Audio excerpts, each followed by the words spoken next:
Okay. Hello, everyone. How you going? Super chuffed to be down here in Docklands to bring you a walk through the Repair Cafe as part of the National Sustainable Living Festival. This is actually one of the last, if not the last event of what's been an amazing month of events. So for those of you, well, actually, before I begin, I'd like to start by saying, acknowledging the country that I'm on, acknowledge the elders past, present and emerging, and recognise that everything we do in a Repair Cafe is about recognising materials which come from the land, they come from country, they need to be understood, appreciated, recognised, taken responsibility for. And a Repair Cafe is all about caring for country. So I'd like to acknowledge this country we're on and acknowledge that we can all make amazing, simple decisions, simple choices that change how we use materials. So come on, let's head in. And the first person that we're going to speak to is Jeanette, because it's nice to be able to give you an idea of the background of how this Repair Cafe began. But before we do, let's just go for a quick run, have a look at some of the stuff that's going on. So we've been repairing, what are we repairing here? Just push in and have a close look, don't worry about me. What are we repairing here? We're having a look at whether there's actually power getting from the outlet through to where the bulb normally goes. Oh, so it's a bit of a light repair. Yeah. Beautiful. Okay, over here, we've got Beck and Gwen, and they're going hard on the sewing repairs because clothing waste is massive. So we're going to come back and have a chat in a little while, Beck and Gwen. And I got a pair of my garden gnome pants that I need a couple of patches on. Everyone needs their pencil sharpener, perfectly good pencil sharpener that could keep sharpening many more pencils. And Ian here has brought it back to life.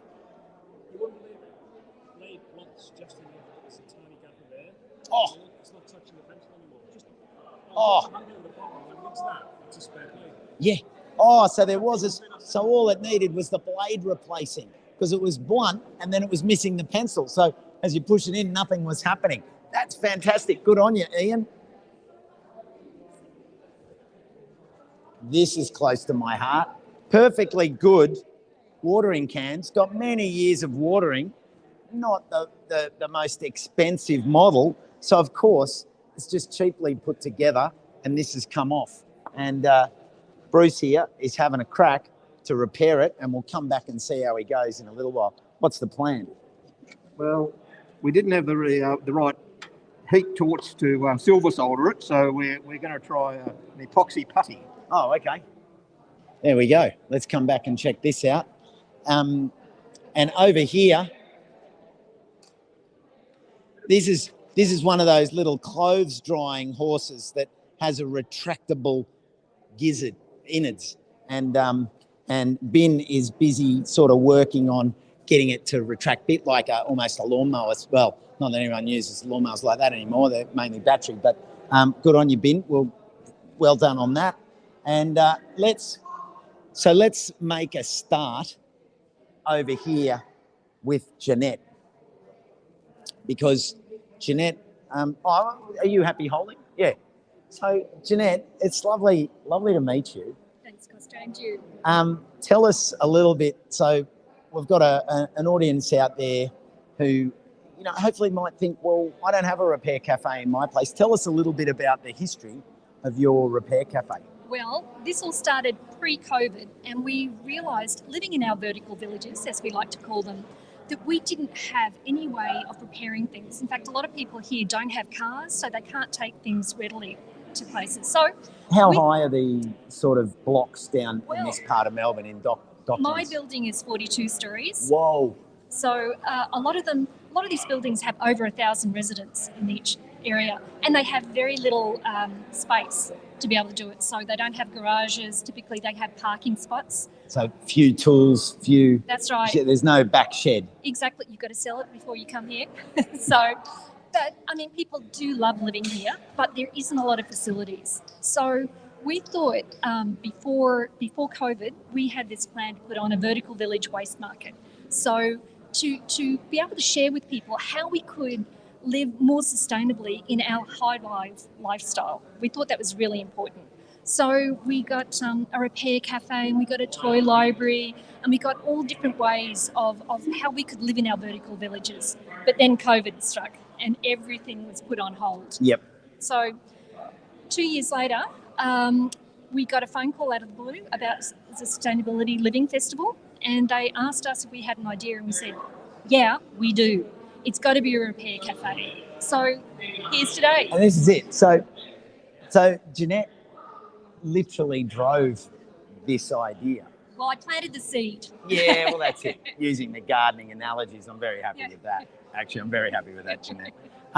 And how do you feel looking around and seeing this come together? It's great. It really is. You see a real cross-section of people here. And in fact, there are already conversations that are starting about who we can actually get here, because we've been helped a lot from St Kilda Repair Cafe. And we'd like people here to get involved with the repair side of it, as well as bringing their things along. So this is a great way of starting and building community, which is really needed in these areas. When you look, have a look over here. Like when you look at what's going on, I mean, it's the conversations that really matter. It is. Because this isn't a case of, here, I'll leave that with you. No. Come back in an hour. That's right. It's part of the ethos that you sit there, and if they can, they'll teach you actually how to repair it yourself. So particularly with the mending, and people are sitting there, and hopefully more conversations will come out of this. We might even spur on little groups as well. Wow. So, yeah, well, we're really excited about it. Jeanette, thanks for, really illustrating that if you don't ask, you don't get. Yeah. My pleasure, and thanks so much for your support as well. We really appreciate it. All righty. Thanks, Jeanette. Cheers. Well, there you have a little bit of background on what happened was you had Jeanette here in a community. Think about 1,000 people in a building. That's a village. That's a small town almost. And she's gone, well, we've got to do something about the amount of materials that are probably being thrown away. And so now this repair cafe has been born. They've drawn on the skills and resources of the St Kilda Repair Cafe. And, of course, they put their hand out to the National Sustainable Living Festival, and it couldn't get better than that. Now, speaking of the National Sustainable Living Festival, where's... hey, Luke.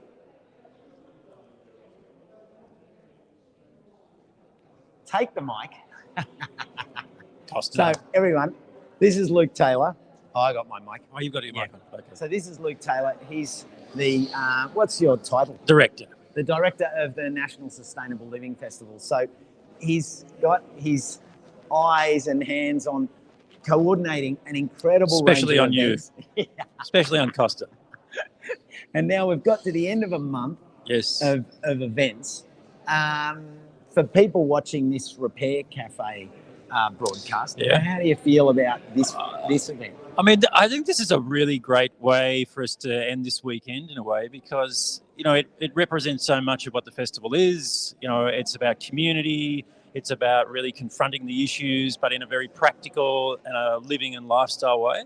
And that's what, the festival at the end of the day is all about. So I think this is great. Yeah. And we're rapt to see how many people have shown up today, to participate. But also, as part of the story, this is not just a one-off event. This is going to live on after the festival. Yeah. And that's what the festival is all about, is not just having one-off events, but putting something on the ground that's going to continue after the festival, ignite the passion and ignite the action that we need.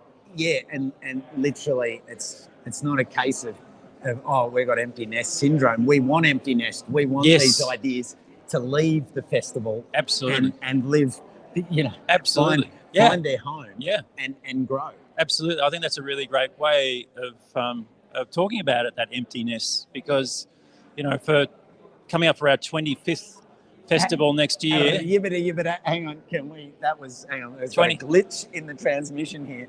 How many? 25 years. Yeah. So this is our 24th. Next year will be 25 years. And we like to think that, over the years, that not only has the festival been able to connect people, individuals, but spark off that local action, community hubs, sustainability centres, people that have gone off and started their own groups or own campaigns or projects and programs. So that's what it's all about. It's wonderful to think that these things, they are action, and that's really the building block of the festival. Totally. It's about action. People come down and they see groups, they see organisations, they see volunteers, they see ideas, and all you're ever doing is peddling that bicycle action. Absolutely. Pedal. Absolutely. Just go and do it. Go and do it. We can't be overwhelmed by the problems, and yes, there's a waste mountain, but how do we start to dismantle it? And absolutely. Right here, and I think the good thing about a repair cafe is that I see some of the repair cafes in Sydney and around the country, they then collect the data and say, we diverted X number of kilos of landfill. Well, that's the thing. I mean, often, you might get some cynicism or skepticism around, how much effect can a festival really have, or how much can an exercise like this really have? But, if you are tracking the impact that it has, and then you're adding up all of the groups that are doing it, then you start to look at it and say, wow, here's a story about if we really mobilise, the country, which of course is what we need, right? We need a mass mobilisation of the community to be able to tackle the environmental and climate problems. If we're not taking it on to that level, we're in deep poo. So we've really got to take this on at a higher level, mobilise, and as you say, translate, what's happening here and, the effect that it's having, and, quadruple that, 150 million times to, get to the end of the targets that we need to hit. So this is one small step in that journey, and like with the children's toy libraries yesterday, they're growing and they're spreading, and today I saw council cleanup, and there's things that should be on the toy library, and in the toy library, which is that little building, that little room over there, is the toy library. Actually, Jack, do you want to walk in and just point the camera in the window? So for anyone that missed the broadcast yesterday, this is the toy library here in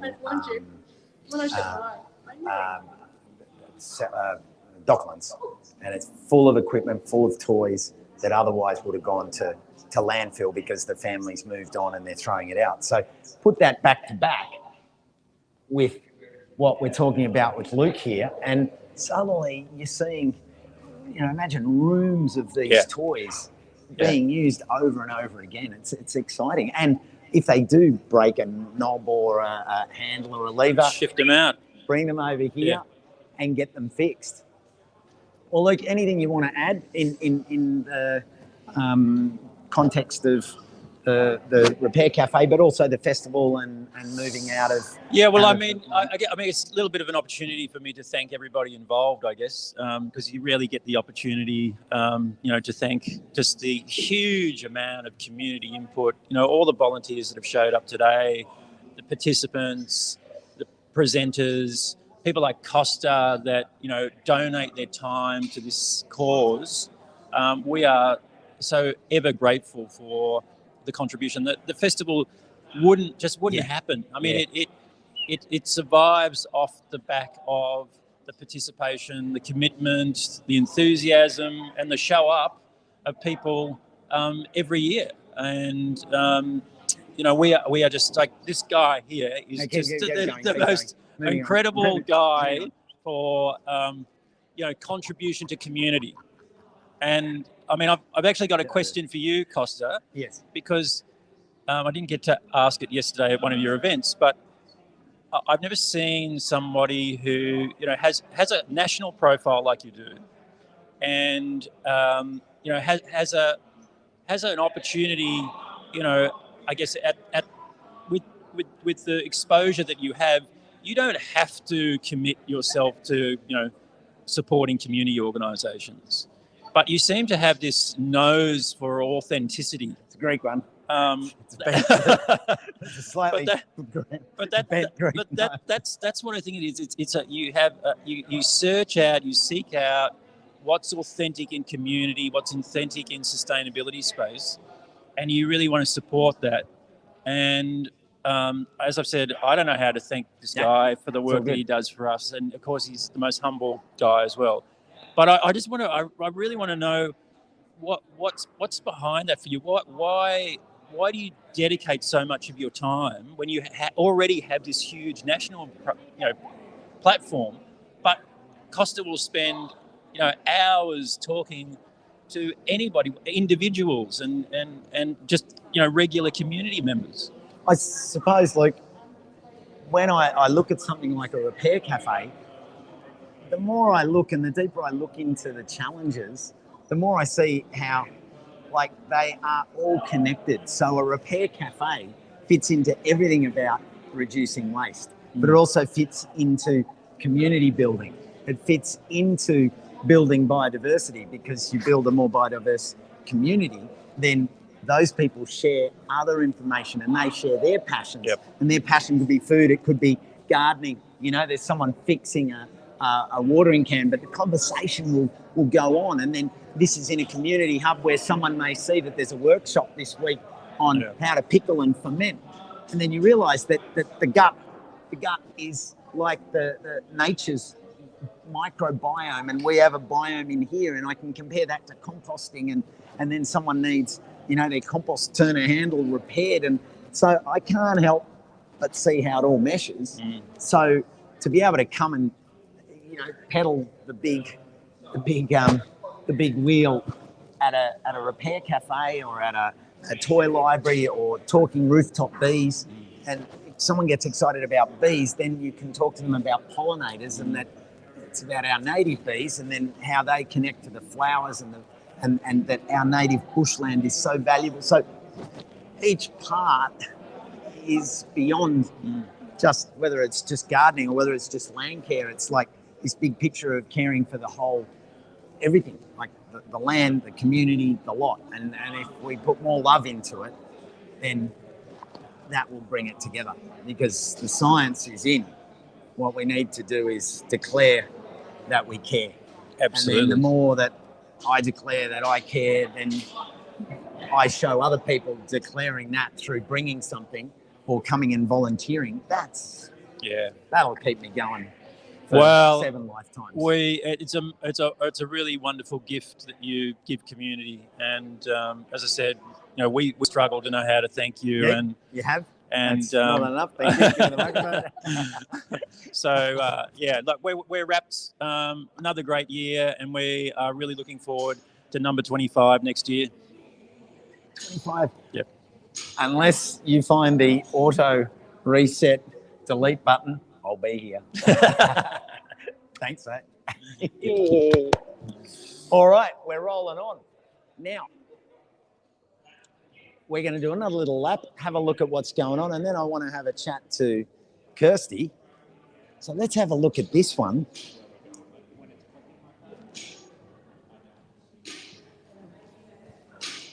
So this is the breadth of the repair. This is a CD player. Generally still working, but there's a technical issue, and I know there's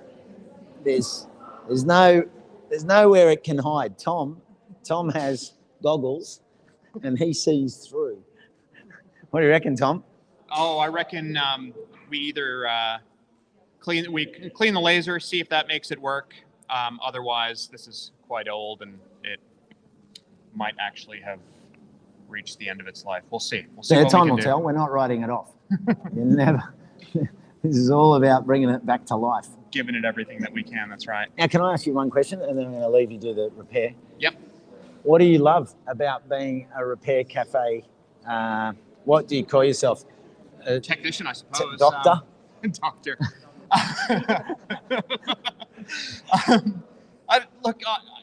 Firstly, I just like repairing things, bringing broken things back to life. I think that's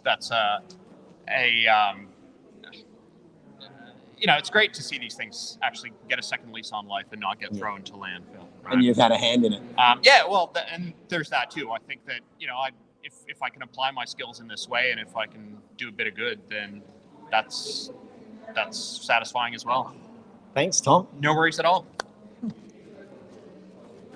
Oh, now I didn't mention, everyone, that I've got Jack on the behind the camera. So big thanks to Jack, who's following me around, which is a very random and difficult task because she may never know where I'm going to go. But over here, John, what are you up to? I've got a little simple repair of a watch here, which needs the end glued down.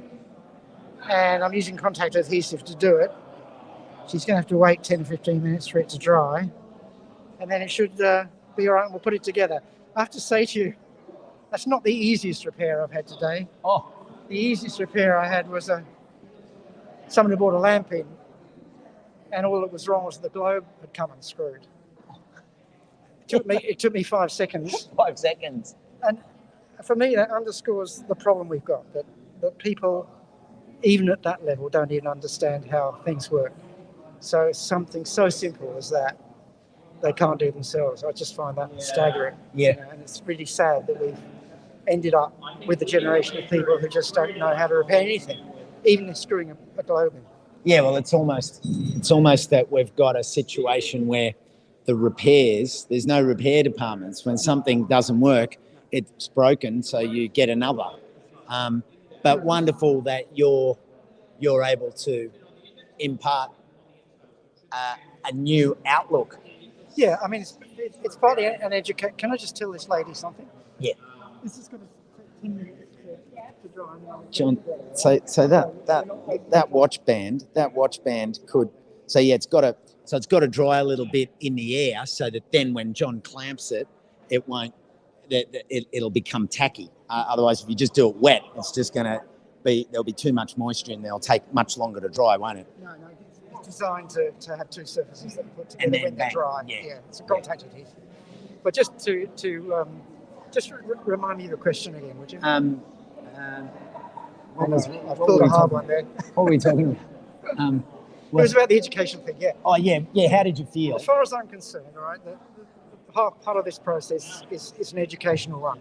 So what we do, I normally run the St Kilda Repair Café, and what we demand is that people come and watch their repair being done, because we want them to see that things can be repaired, and ideally that how they can be repaired, and really encourage children to watch, so they don't get the idea that something goes wrong, you throw it away and buy another one. We can't go on like that. We can't go on wasting our resources, our precious resources, and just throwing things away because they stop working. And we've got to persuade manufacturers to make things repairable. Now, that's a hard job because they make money by people throwing things away and buying another one. So it's an educational process, it's a political process. We're just making a start. I mean, this is a small beginning, and at least some people are beginning to understand that this is worth doing. Thank you, John. You're welcome. And thanks for the work you do at St Kilda Cafes. Anyone down in Melbourne, come down and meet John at the St Kilda Repair Cafe. And like you said, there's layers to it. We can contribute with our actions of getting our things repaired, but equally we can follow groups like these repair cafes and then put our voices behind the right to repair, which is a current campaign to put in place the right for repairs that they are part of the landscape, that businesses are accountable. They cannot just say 3 months, then finish. That kind of throwaway ethos that John is talking about. And then we can make pressure as consumers to say, you know, this is a hoax. You have purposely put in plastic gears so that this is obsolescence built in. And we need to showcase that, we need to uncover that, and we need to say to businesses, no more. We don't want it. Do the proper thing. So thanks, John.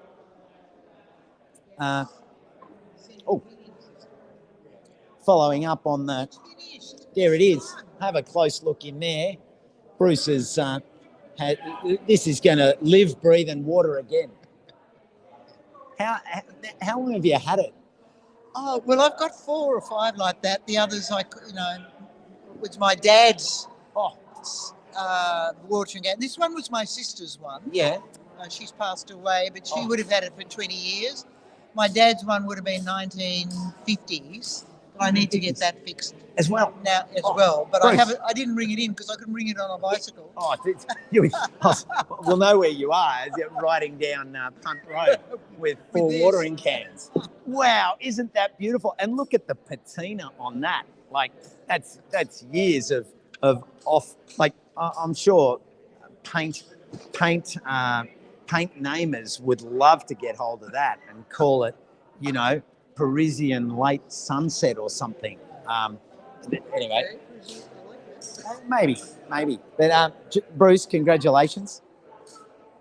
Nice job. Charlie supplied the Oh, hang on. Come in, Charlie. We looked at a few different. Bruce was looking at a few different solutions to solve this, and I overheard from my table of operation, and came across with some kneadable epoxy, and we needed a little sausage of epoxy, and Bruce wedged it in there, and it's probably a better repair than the soldering might have been. So it's waterproof and it's already set and it's ready to go. And I think what you've seen here is that there is cross collaboration from table to table. You're not just going to one canister. You're not just going to Bruce's canister and just drawing purely on Bruce's expertise. Bruce is throwing his 2 bobs worth in on John, and Charlie's sort of noticed something and said something here, and Ian comes up with an idea. This is a wealth of practical pooling. Pooling our skills and sharing and caring and repairing. All of that. Can I rewind to the second word you said? Caring? Yeah. Caring. Talk to me a bit about that. A lot of this is about community and building, letting others know the resources that are available to them, person resources that are available to them apart from, buildings and things that they can buy. There's people resources that allow us to share our knowledge and help each other out. That's what it's all about. I knew I was going to find all of that in somewhere. Bruce, what do you love about coming down to the cafe? I just like that people are bringing things down that can be fixed instead of throwing them out and buying a new one and the old one's going to landfill. That's what I'm all about. Saving stuff going to landfill and keeping appliances working as long as they can. Do you get a buzz when you sort of see something and then you have a little look inside, realise what needs to be done, and then you see it go out the door? Yeah, you do. It's very pleasing and satisfying to fix something that otherwise would have been thrown out. It's I must have the oldest working vacuum cleaner in Melbourne, I think, at home. It's about 20 years old. So I just want to keep everything going as long as it can. So every time that vacuum cleaner sort of says, I'm going to retire, you go, we've just lifted the age of retirement. That's right. 20 years. Yeah. And then it goes to 20, and then you go, 25 years. Yeah, exactly. Thanks, Bruce. Thanks, mate. This has had at least 3 owners. This has had at least 3 owners because my sister got it from a hard waste collection neighbourhood on Nature Street. So unknown source, and then unknown I've had it. DNA, and then into your family. That's right. And I think I'll hand it on to my grandchildren. so. I think that's kind of like squatters' rights. So all previous DNA is now transferred to your family, and you're passing it down the lineage. That's what we need to do. That's what we used to That's do. beautiful. Instead of the throwaway economy. Yeah, that's it. Crazy throwaway economy. Yeah. Look at that. Great. Thank you for sharing. Okay. Hey, Jack, how's your arm going? Do you want to put it on the tripod for a while, or are you okay? Oh, no, Jack's okay. Every time we come past, Tom has the next random.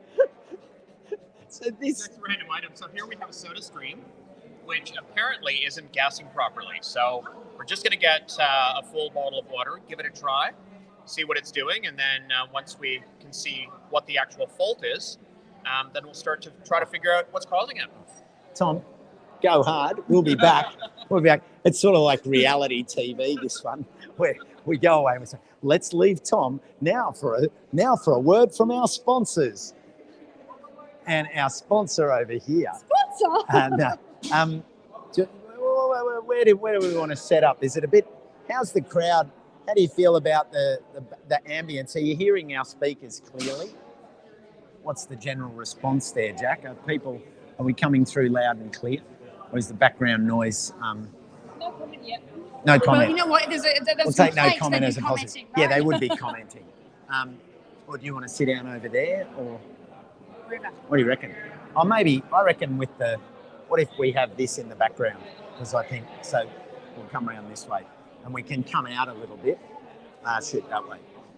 And that way we're just out of the noise. So it's not as much of a hum. Okay. Loud and clear? Oh, good. So, everyone, this is Kirsty Bishop-Fox. She is part of the National Sustainable Living Festival organising team. Tireless worker. On all different projects, talks, workshops, the lot. Kirsty, tell me a little bit about the Repair Cafe and where it fits into the program. Well, right from the start of doing the program, and did Luke speak about the program across the month? Should I mention that? You can mention it. He mentioned a bit of that, but you can. Look, we had to change the festival this year. We couldn't have one big day, one big event with loads and loads of people here. So we've had pop-up events across the month, across the city of Melbourne. And Repair Cafe was an idea that we had floating. And I think you've spoken with Janet before, yes? Yep. And I had a call with her and said, well, what could you do? What could we do? What event could we put on for the community? And Repair Cafe it was.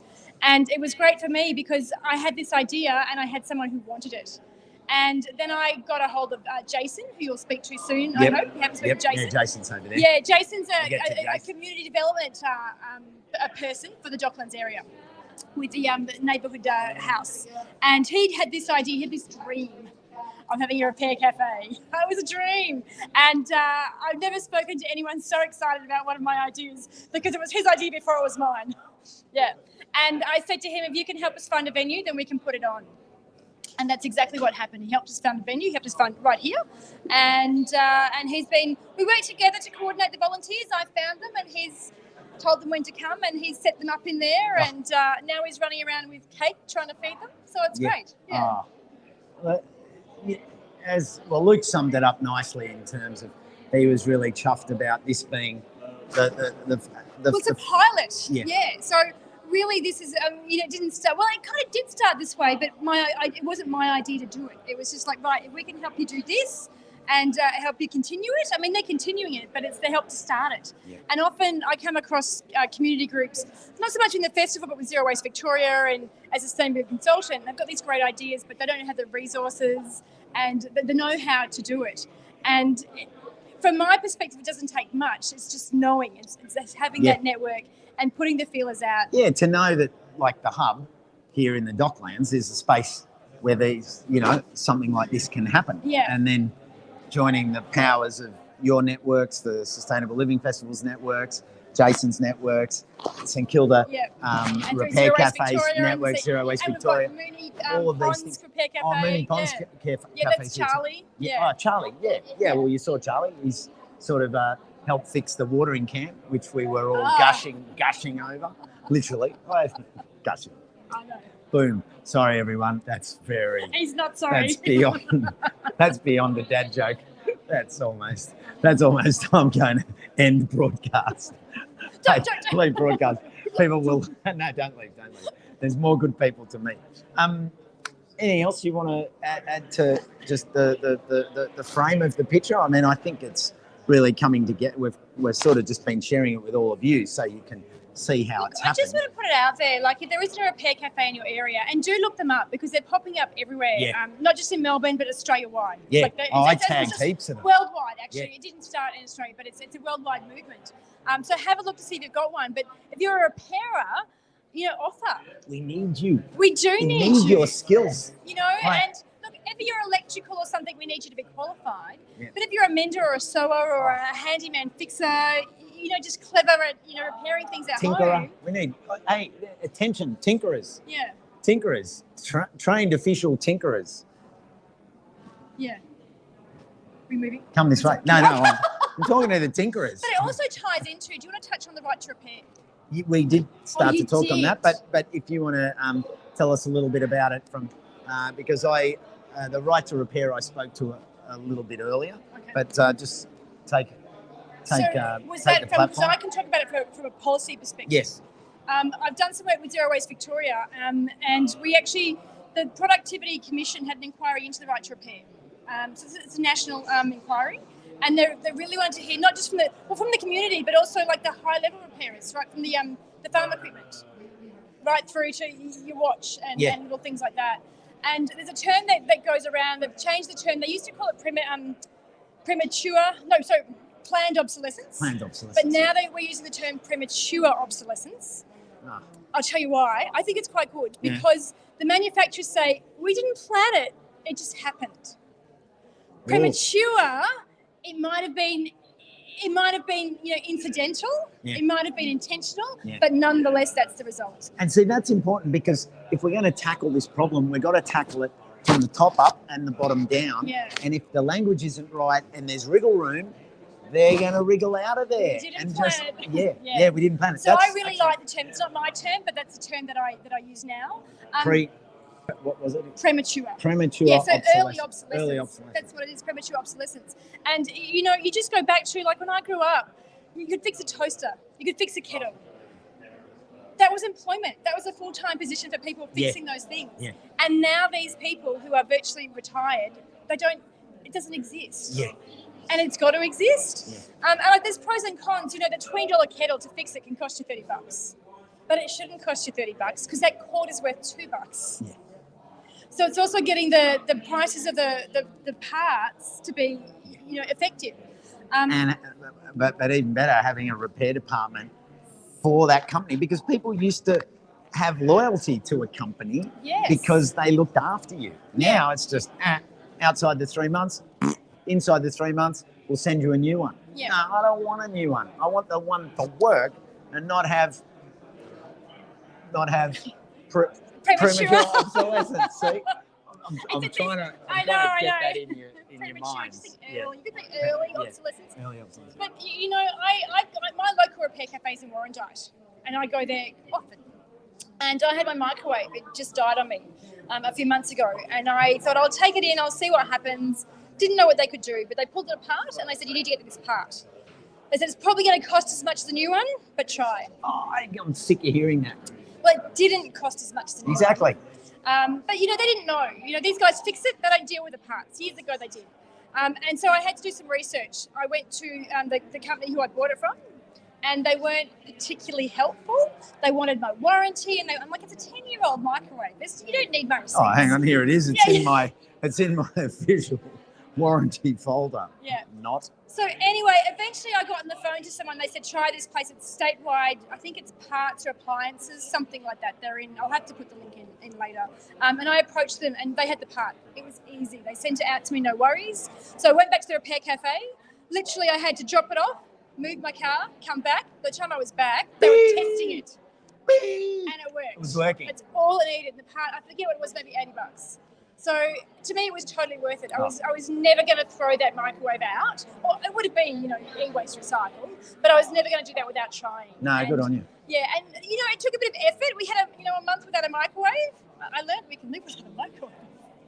Of course, we won't open that can of worms. So, well, that's a great example of what can happen, and it kind of involves that little bit of a change in behaviour of like, yeah, okay, I'm going to go down this road. But when we get a right to repair covenant set, then all of that palaver won't. It'll make it a lot easier. Yeah. No, well, where can people help with that right to repair process and get behind it and help punch it along? Well, I think if they contact the manufacturer, contact the retailer, and let them know we want it. But even more so, when you buy something, look into it and go, right, how long is this going to last me? Yep. Is the product built to last for 10 years, or has it got a 12-month warranty? Yeah. So it'll be lucky if it lasts 18 months. 14, yeah. You know, so it often comes down with that purchase choice.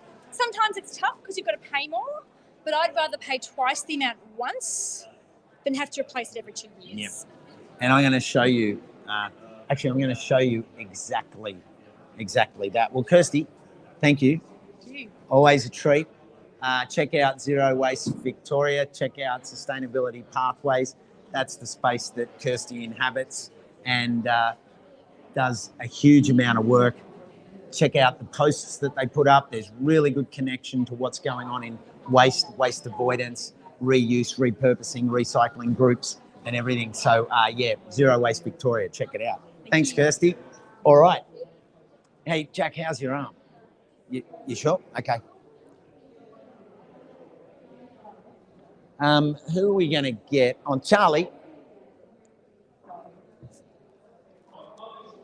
I got something for you. All right. Where's your table? Where's your table? Will we sit down? Yeah. Oh, okay. I'll go. Where's your best for you? Right there, Jack. Okay, Charlie. This. I'll put that there. So this is exactly what Jack's using on the camera at the moment. It's a mount, which you can then mount onto your tripod. Basically, you put your mobile phone in there, and the idea was that you screw that to close it. But what happened was in there, I've put some tape on this because I needed to use it.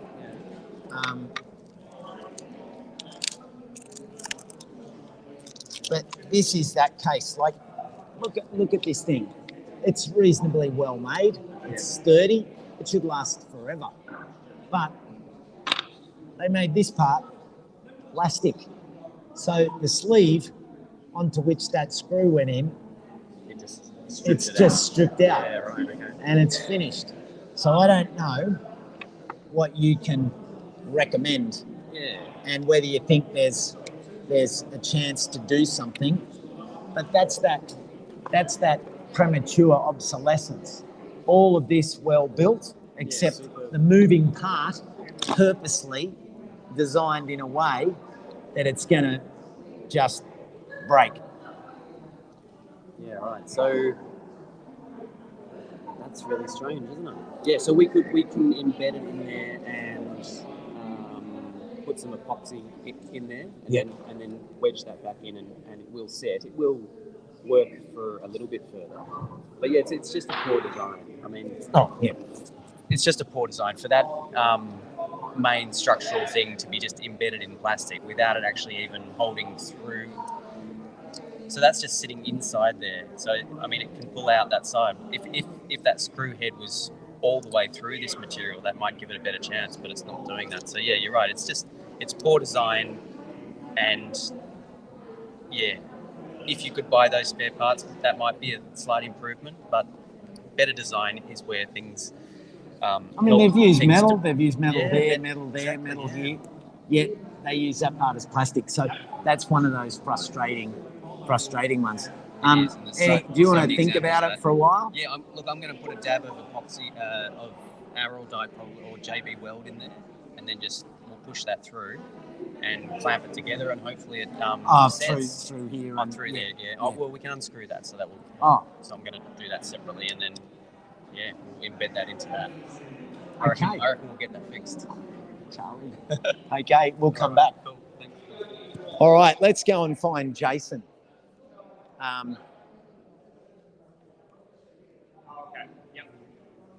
Now, do you want to?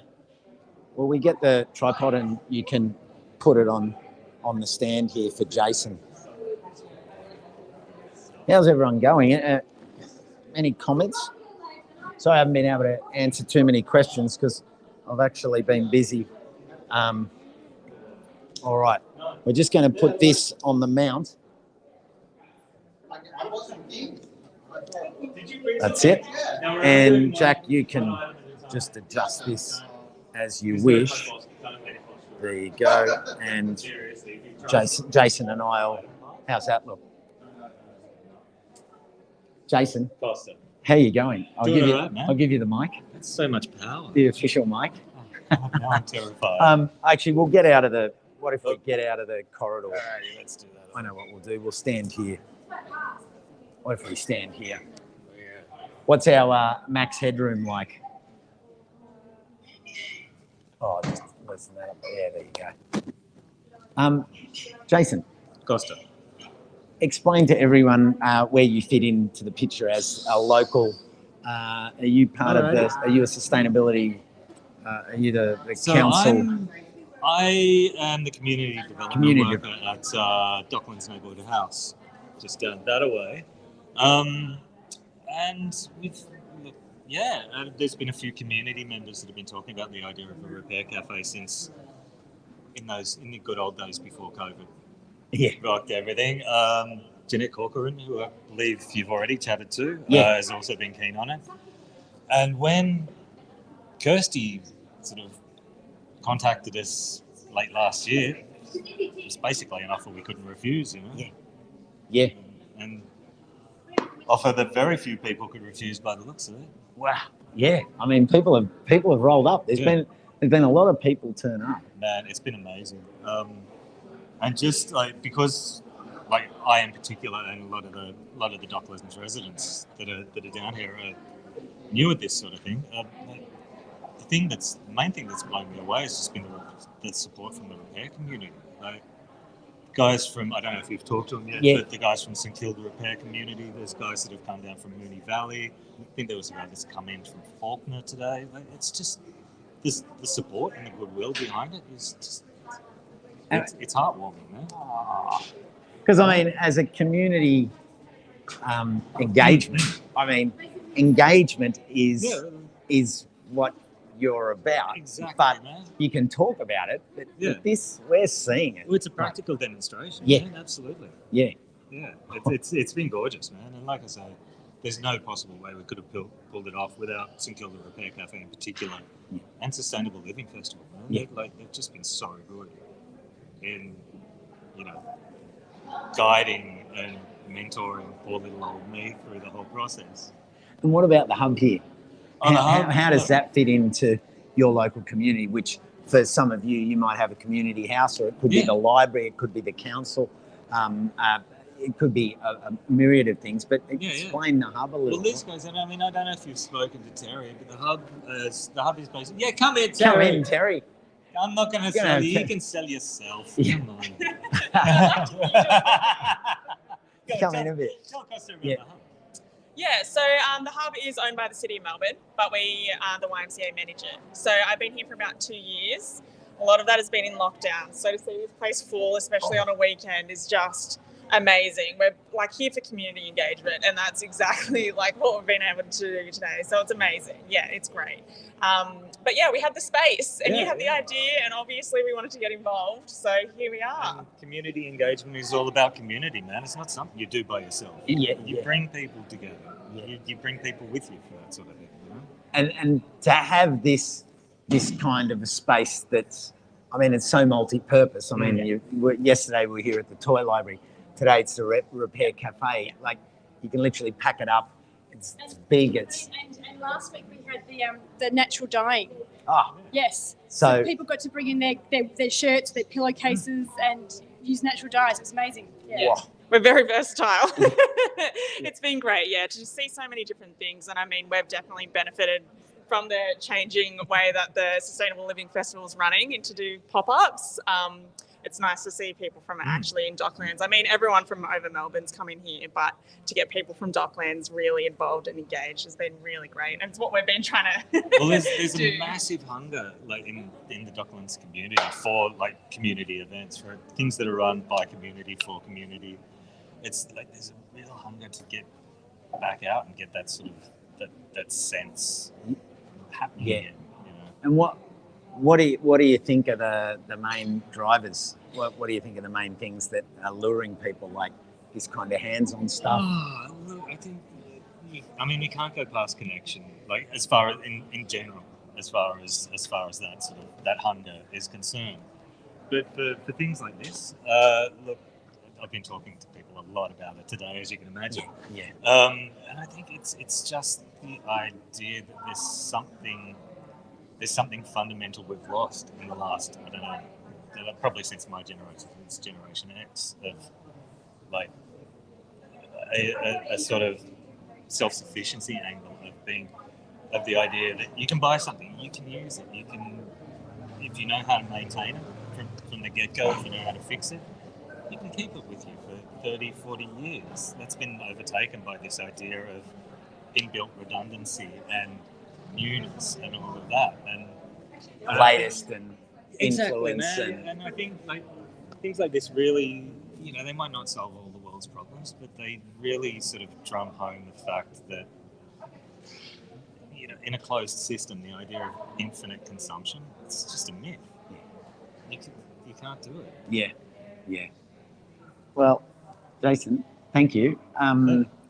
Final thought on final share on the hub and what it means for the community and what the community should do to be part of it. The community, there's so many people who can help, and I'm sure there's people who maybe don't think they're qualified enough to help, but there's people who are doing literally anything, and I think you can see it here. When someone leaves here and they've just gotten something fixed, the joy is, it's so nice. It literally warms my heart. And part of it is learning. Part of it's learning. It's that too. It's knowledge and skill sharing. That sort of stuff. You don't have to know everything. Yeah. No one can know everything. Yeah. But Definitely. the person sitting next to you might know the thing that you don't. And then they share a little clue and say, if you see that screw getting loose, the tips and tricks. Make sure you just tighten it up, or and then extends way beyond like just coming here for 30 minutes to get something fixed. It's definitely, see it happen monthly would be great. It'll happen, man. Look, it might take me about a month to recover from this one, but yeah, like it'll happen regularly. I have faith in this. Fantastic.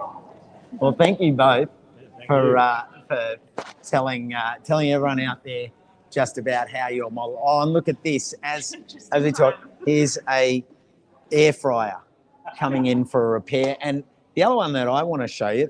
So put that up on the stand, Kirsty. The other one I've got.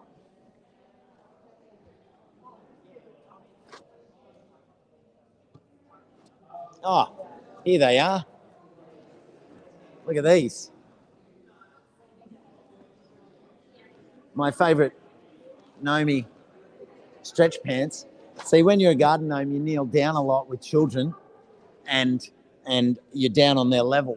So, of course, my knees have worn out. So I'm going to go over to the girls behind the... Actually, come over.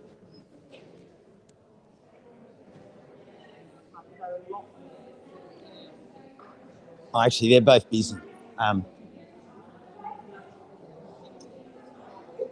Actually, Gwen and Beck are... Beck, quick question. This is way within your remit of service, isn't it? These are my gnome pants, so I kind of... is that possible? Like some kind of crazy fun patch? Colourful, maybe purple, pink? Oh, do you stitch it up, or do you put a piece of... Oh, you're going to... Well, I don't know. What's going to be stronger? Maybe a patch over underlocked and...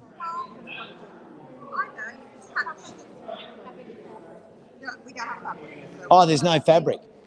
Oh, okay. Oh, a bit of darning. I mean, but is that hard work? I don't want to... Yeah, no, that's... Oh, God. Yeah, no, you're going to be busy for ages. Oh. Well, do you have any other material? I'm wondering what can I use off myself.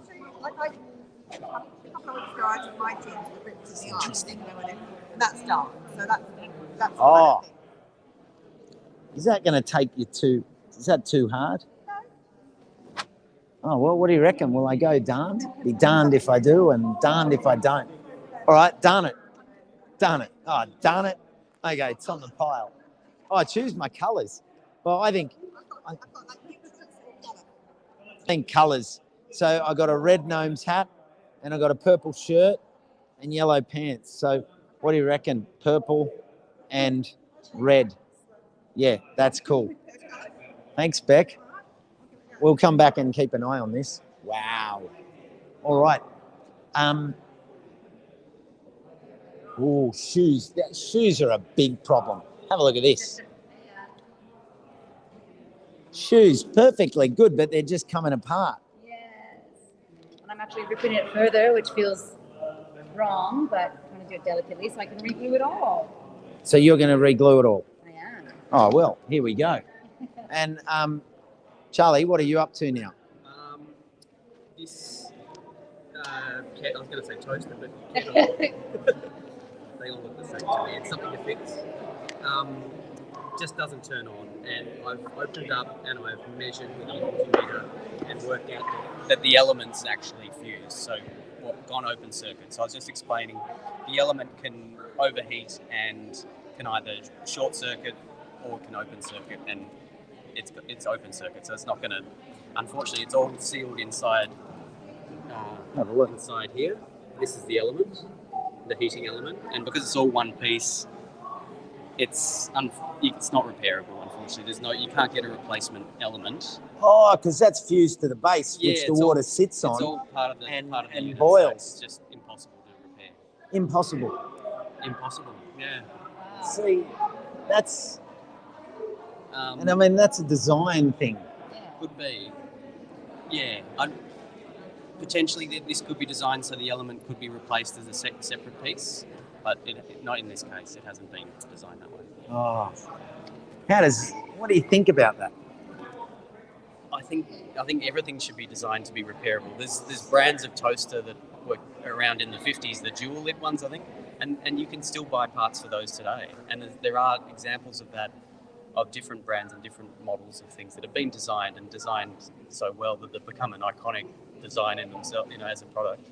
And every single part is still available to purchase as a spare part to repair things. Yeah. Yeah. That's gives longevity to these things. It means that you're not completely replacing this whole chunk of metal and plastic, which this can't even really be recycled because it's such a mix of materials. To recycle that, there's more energy going into stripping this into its constituent parts than you can sort of retrieve by recycling it. So it's kind of, yeah. These sorts of things should either be all metal, they should be all metal really, with plastic bits that can be easily removed. You know what bothers me? You know what bothers me about it? Like the stupidity, like that they have lights and colourful lights and all these stupid things. I don't want to see the thing light up. I'm not interested in a it's not a vivid light show. It's boil me some water. Like it's and as those simple as extra features themselves become make it more complicated, and they may be the thing that triggers the whole thing to fail in the first place. It just complicates things, and again, it just makes it unrecyclable because it is all those extra parts. And it's gimmicks. Yeah. It's gadgetry. It's just how can we it's a kettle. Let's just remember what it does. It boils water. It sits there. Even all the madness about 1,000,001 colours. I don't know. It doesn't make my water taste any different. And yet, what does it do? Is it makes our environment an absolute, that's just waste. It's just pure waste waiting to happen. Exactly. Well, thanks, Charlie. I'll leave you with the shoes. Well, what do you reckon, Jack? I think we've probably done pretty well. Well, we go and just have a quick chat to John. John, so you're St Kilda? Yeah, sure. How long have you been involved? Oh, golly. We started in 2018. 18? No, 2017. 17? End of 2017. So 4 years. Yeah. And what's what are your thoughts on how it's going? What are people connecting? Oh, totally. Well, before COVID. Yeah. So it was kind of going like that, and then. That's exactly right. Yeah. I have to say, last month in February was a really encouraging turnout because that felt almost back to normal.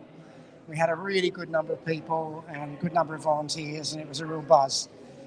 So it was quite satisfying. I was really pleased about that. So I think people are gradually feeling a little bit more relaxed about coming back. What would you say to people listening that are kind of thinking, similar to Jason here, that idea they want to get something like this going?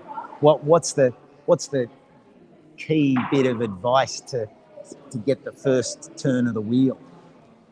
Find a place that can accommodate it, that will cover your insurance, and then do it.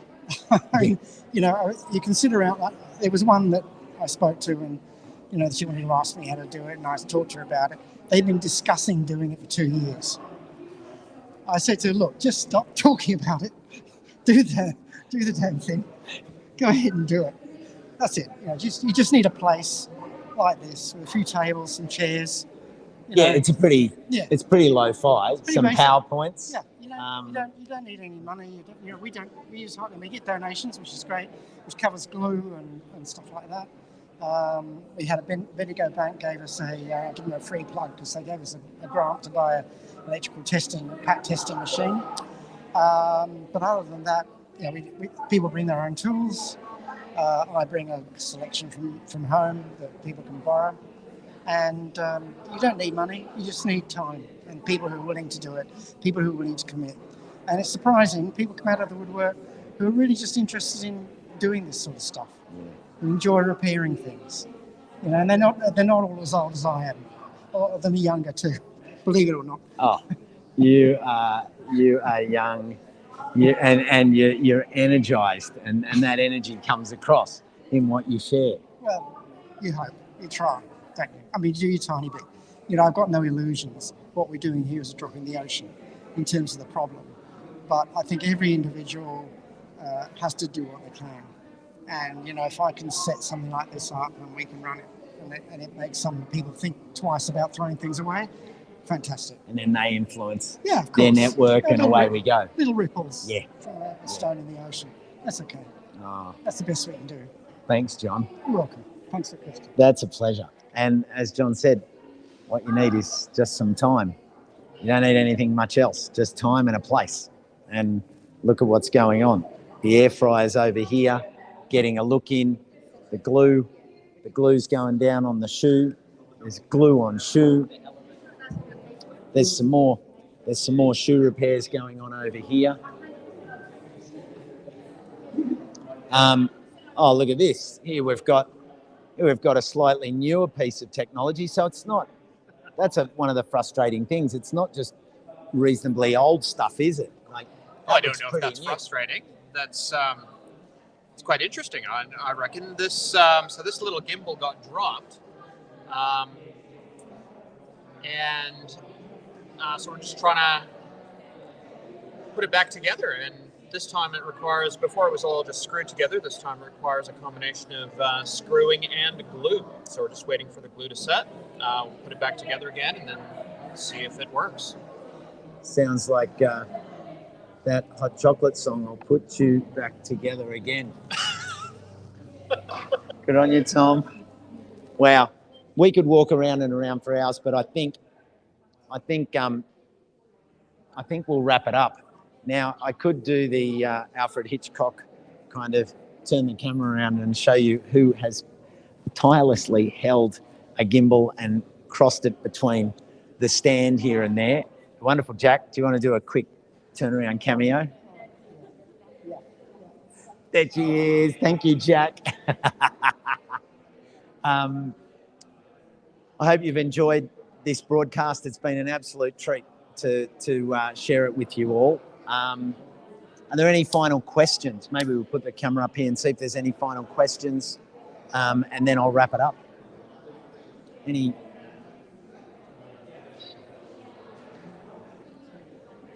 To all of the replay viewers, I hope you enjoyed this.